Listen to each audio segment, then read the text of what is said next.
Okay, we're going to talk about some weird shapes today.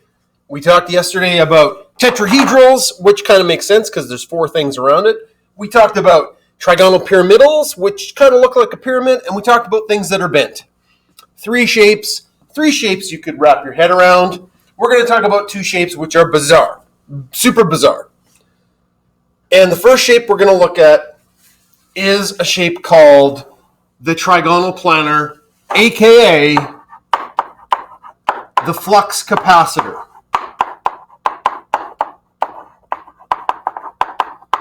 I call it the flux capacitor because it looks like the flux capacitor from Back to the Future. It's a Y shape that the molecules take on. Now, there are special circumstances that cause a trigonal planar to form. Number one is they have zero lone pairs. They are built in such a way that there's no extra lone pairs around them, kind of like taking up extra space. That allows all of the peripheral atoms to spread out. Now, this is misleading. It says 3 bond pairs, and that's true. We're going to talk about electron domains in a second. I'm just going to say, I'm going to say 3 things. So if you have an atom with 3 things around it and no lone pairs, it makes this trigonal planar shape. And what does it look like? So it looks like this. There are no fancy-dancy coming at you, going away from you lines like the tetrahedral and the pyramid. They're all flat. And it's shaped like a Y. And the Y can be in any, as long as you, like that's a flipped Y, obviously. So you could have had the 2 hydrogens at the top. Now for IBs, you have to memorize that the angle here is 120. Because there's no electrons that are lone pairs, the bonds can spread out a little bit further. There's no big fuzzy electron messing with them. Boron is an interesting case. When we look at boron's Lewis diagram, it looks like this. There are only 3 electrons. It has a whole quadrant which is unfulfilled by anything. So there is no possible way that boron will have a lone pair because one of its quadrants is empty. Okay. So boron is a special case. When it is surrounded by 3 things, it could be anything. It will be a trigonal planar. Now, the other compounds that you guys have to know that is also a trigonal planar are carbons with double bonds. So I'm going to give you guys the example of C2H4. This is where the shark has jumped a bit. It's important to know, and if you had the model kit, it's easier to wrap your head around. But when I do the Lewis diagram for this compound, I get something that looks like this. I have to use a double bond to link up the carbons. And what I get is, it's tough to show. I'll redraw it. I'll spread it out a bit. This will be easier to see. Okay. You actually get, if I look here, okay, that is a shape. We have 1, 2, and this technically counts as a third bond pair because they take up the same space. We'll talk about that in a second. The electron domain counts as 1.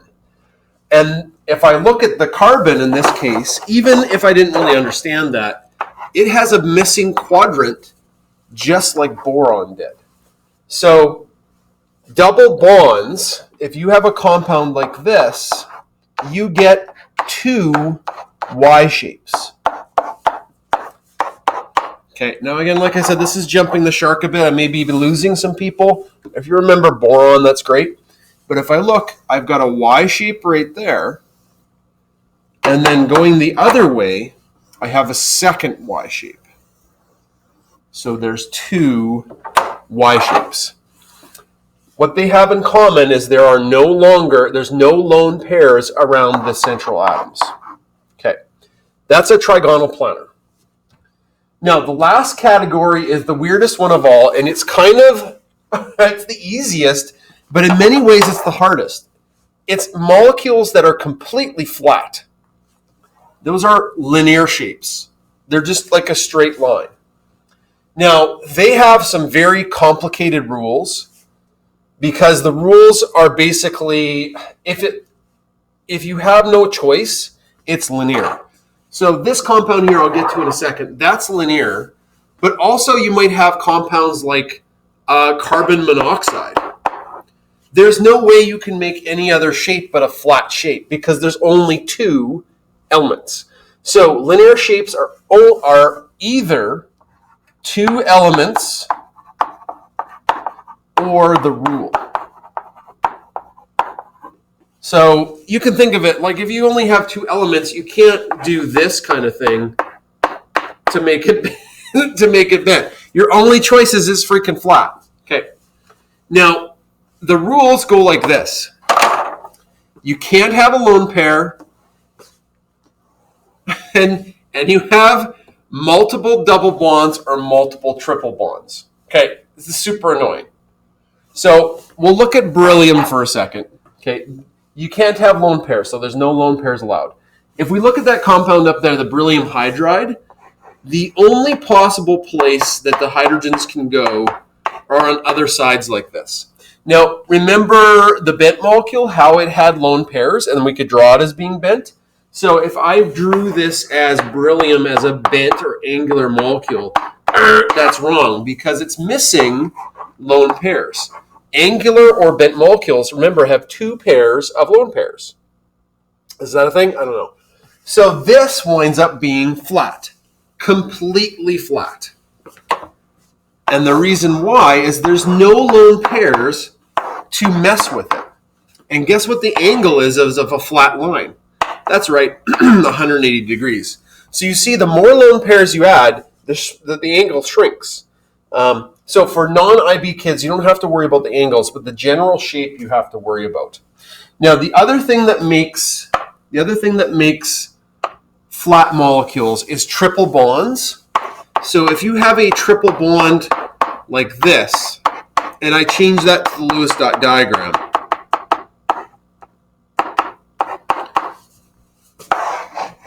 that is a flat shape because this doesn't have any lone pairs.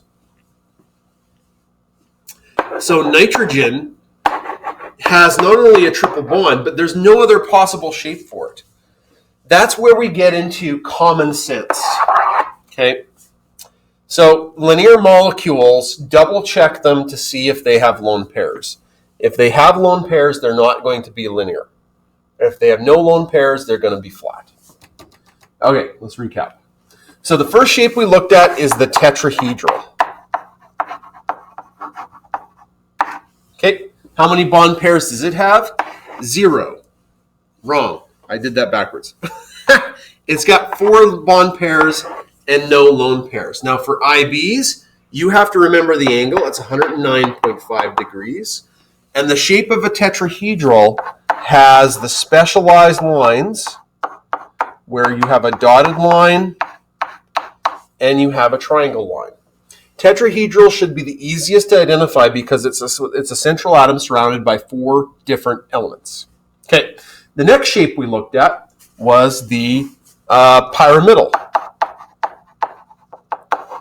Okay, now the pyramidal loses a bond pair and gains a lone pair and is squashed a little bit, 107. So the pyramidal shape, if I want to use the same strategy as above, okay, it has 1 triangle line, 1 normal line, and a dotted line. And above the X, that's where the big fuzzy lone pairs are found.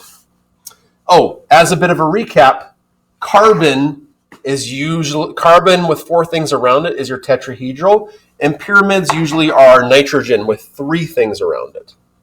So there's patterns that you can memorize. Okay, the next one we looked at was angular, sometimes called bent, sometimes called V-shaped.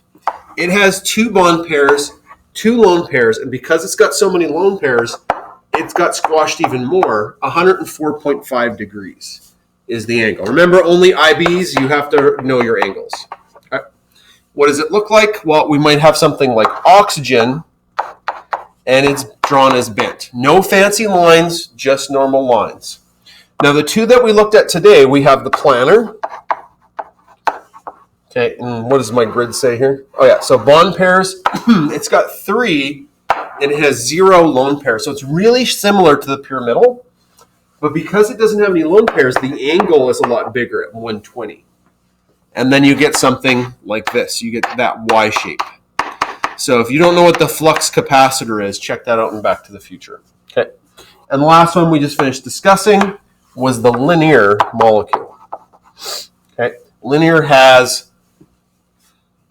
well, it's got no lone pairs, and it's only got 2 things bound to it, or you don't have a choice. So it's 180. So examples we talked about was like carbon that has a,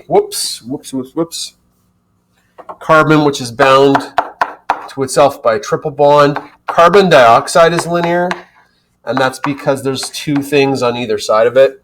Okay. Also, linear molecules that are diatomic, have only 2 elements, are always linear, like that, or hydrogen. Okay, so linear is the tough one. Okay, so if you're an IB student, you need to listen up. We're going to talk about electron domains. If you're not IB, you can skip this little 6-minute section. Electron domains are basically counting up anything to do with electrons around the central atom. Now, I'm going to give you guys some examples. Electron domains count all the single bonds, lone pairs, and multiple bonds as those are count as one electron domain, and it changes the shape. There's an electron domain shape, and then there's an actual stereochemical shape. So this is where things get a little bit confusing. Okay, so I've got 3 examples. I'm going to keep this super simple. If we were to draw water using our Lewis dot diagram, it would look like this. Okay, water has 2 bond pairs and 2 lone pairs. Now, the lone pairs I'm going to put a box around as red, and the bonding pairs I'm going to put a box around as green. Okay, I've done water before. That should look familiar. Now, a number of electron domains is 4. A bond pair counts as an electron domain. A lone pair counts as an electron domain. So I have 2 green boxes and 2 red boxes. 2 and 2 equals 4. Now, the electron domain shape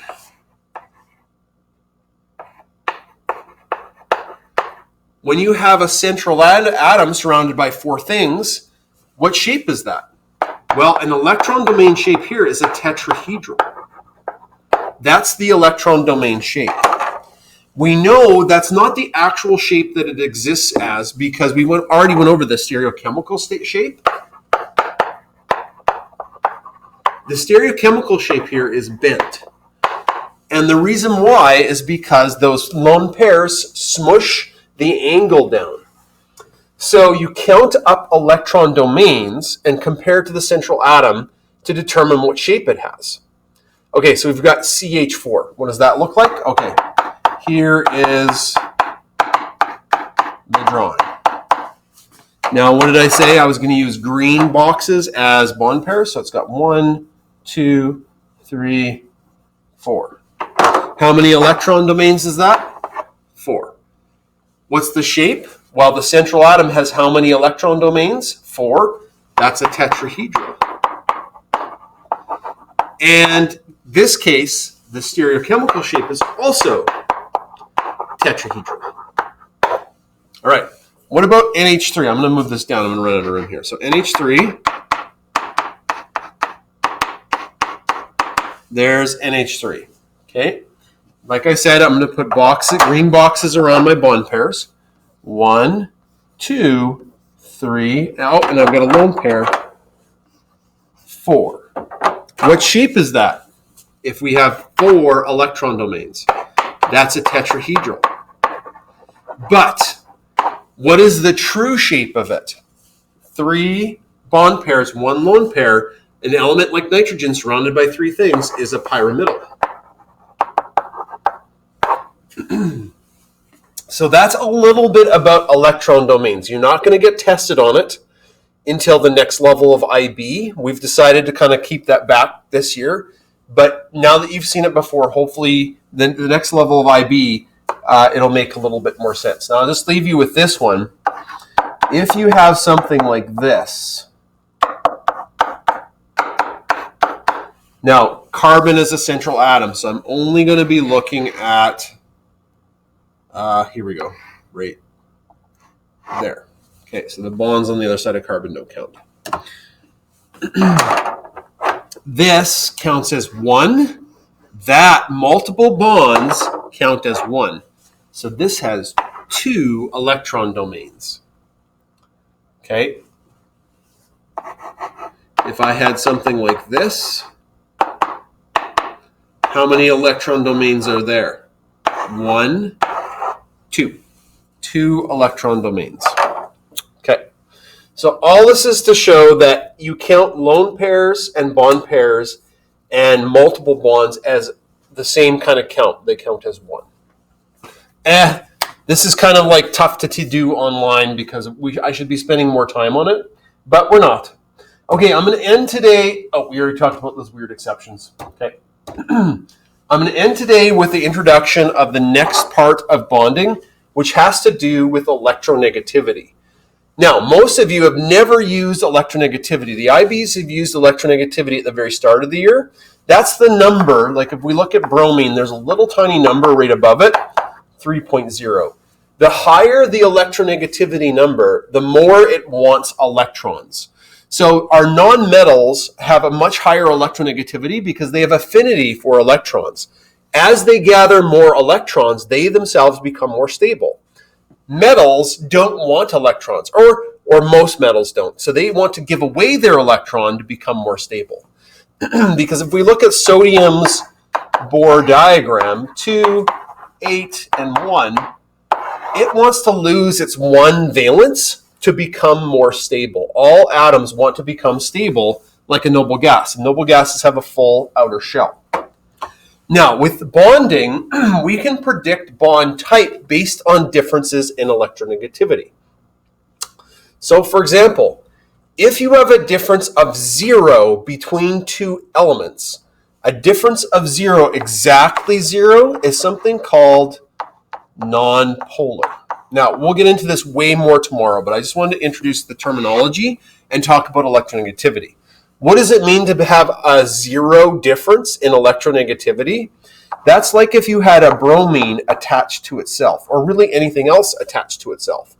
Because bromine has an electronegativity of 3, and bromine has an electronegativity of 3. What's the difference between 3s? 0. Now, in between 0, like little more than 0, but less than 1.7, these are polar molecules, quote unquote polar. And we're going to be talking about what that means tomorrow. So again, what does it look like to have a difference of around 1.7? Well, let's say we had sulfur attached to oxygen. Sulfur has an electronegativity of 2.6. Oxygen has an electronegativity of 3.4. Again, I'm not randomly making up these numbers. They're on your periodic table right above the element sign. This gives me a difference of 0.8. So this molecule this bond is polar. Now, once you get above 1.7, all the way up to 3.3, you can't get higher than 3.3. You can try, you can't. These are ionic bonds. Now, it gets a little fishy kind of like in this area, like 1.7 to 2. But once you get above 1.7, you're starting to get into something called an ionic bond, and that is a very, very, very strong bond. And the reason why, like if we take, for example, sodium and, chlorine, sodium has an electronegativity of 0.9. Chlorine has an electronegativity of 3.2. So what is that? 2.3. So that's a difference of 2.3. All that means we're going to talk about tomorrow is that because the difference is so great and chlorine really wants electrons and sodium could care less, chlorine actually becomes negative because it takes all of sodium's extra electrons and sodium becomes positive. This will help explain tomorrow in the next lesson why some things dissolve in water, why some things have a really high boiling point and others do not. It all depends on the spectrum from nonpolar to ionic, and then beyond. There's other bonds stronger than even ionic. Okay. All right, so that's the lesson today. You now have enough information to finish the bonding assignment because we've talked about all the different shapes.